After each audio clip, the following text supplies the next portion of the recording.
Thank you, Mr. Bloomberg. I left copies of content on this book specifically. It was recently highlighted in the News and Observer on the front page. It looks innocent enough, wouldn't you say? The cover of the book. For a moment, I'd like us to pause and envision the experience of my friend in the fall of last year at Athens Drive High School. Imagine substituting as a special education resource teacher in a classroom with students who have IEPs. The main English teachers teaching the class welcome her and tell her to sit in the back of the room as they begin read aloud for the book, The Absolute True Diary of a Part-Time Indian by Sherman Alexie.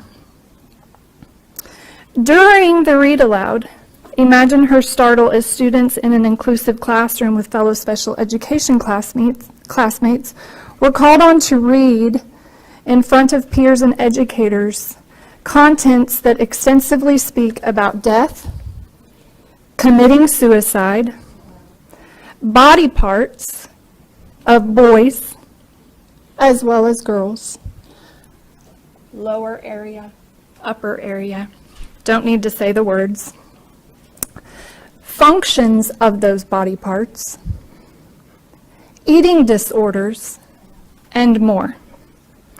One of the lines in this book spoke of the excitement of a male in finding out his sister died. How does this educate high schoolers? And more important, what's the impact on the mental health at any age, the substitute, which you have a hard time retaining, and especially the students? As a female student in that class came across the phrase chronic masturbation, at her discretion she shared, "I'm not saying that." A fellow male classmate said, "I'll say it," and read the words aloud. The teacher then affirmed the male student for reading the words. As a former educator to educators, a few questions arise for me. Who's accountable for this material being in that classroom with special education students? Were guardians and parents informed in a timely advance about the contents of this book and given the option to opt in, not opt out, opt in? And how did the lack of affirmation of the female student's discretion impact her and her classmates?